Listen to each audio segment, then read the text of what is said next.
Kilat News Updates. Mga balita ngayon, unlicensed firearms ng mga residente ng isang munisipyo sa Maguindanao del Sur isinuko sa militar.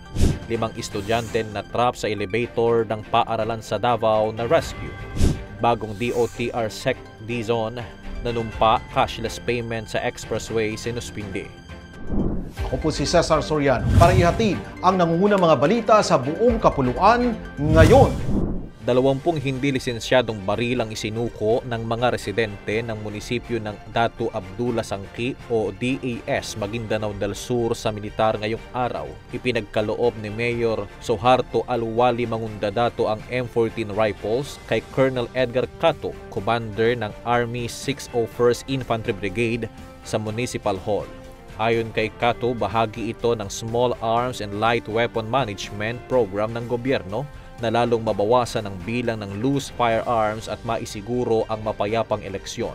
Nakolekta ang mga armas mula sa mga opisyal ng barangay at mga residente. Mula Enero, nakapagsamsam na ang Army 6th Infantry Division ng higit 150 loose firearms mula sa Maguindanao del Sur, Maguindanao del Norte, South Cotabato, Sultan Kudarat, North Cotabato at Sarangani. 5 estudyante ang na-rescue ng City Disaster Risk Reduction and Management Office o CDRRMO matapos matrap sa elevator ng LPU Davao International School kaninang madaling araw dahil sa power outage. Agad tumugon ang CDRRMO, LECRD, ECAPD Unit kasama ang Urban Search and Rescue o USAR Team, EMS Units, PNP Mobile 11 at BDRRMC Communal. Gumawa ng maliit na buta sa elevator upang magbigay ng hangin habang isinasagawa ang rescue operation.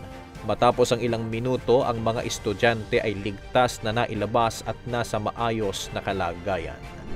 Nanumpa si Vivencio Vince Dizon bilang bagong kalihim ng Department of Transportation o DOTR sa harap ni Pangulong Ferdinand Marcos Jr. sa Malacanang ngayong araw. Sinundan ito ng isang press conference at dito nangako si Dizon na pauhusayin ang transport system ng bansa at bibilisan ang mga kasalukuyang proyekto at mga nakahanay pang gawain. Ang objective natin simple lang, pabilisin, ayusin ng para maging safe ang ating mga transport systems at importante ito and I think ito yung essence ng build better more. Is we have to build better and we have to build more. Meaning, hindi na pwede ang pwede na. Bilang unang kautusan, sinuspindi ni Dizon ang full cashless payment sa expressways na dapat sana'y magsisimula sa Marso 15. Giit niya, kailangan munang ayusin ang mga technical na issue tulad ng undetachable RFIDs at unresponsive barriers. Tinawag din niyang anti-poor ang sapilitang cashless system na anya'y pahirap sa mga Pilipinong walang oras mag-load ng RFID. Para sa Kidlat News Channel, ito si JP Adaw, nag-uulat. Lord, conquer my fear, faith, and trust in you. Now sustain me, persevere, at commit myself to this mission in our life. Pinapabigay po.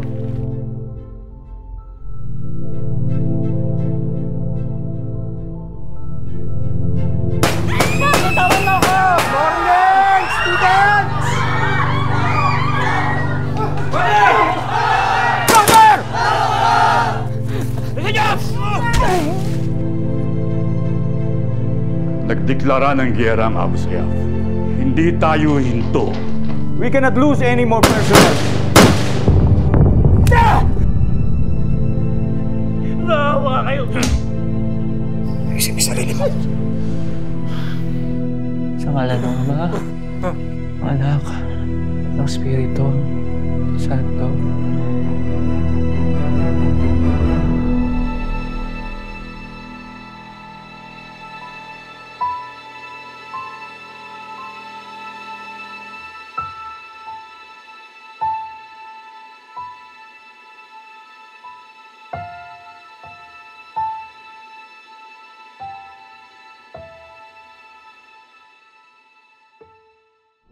Ako po si Cesar Soriano, kasama nyo sa bawat pagputo ng balita.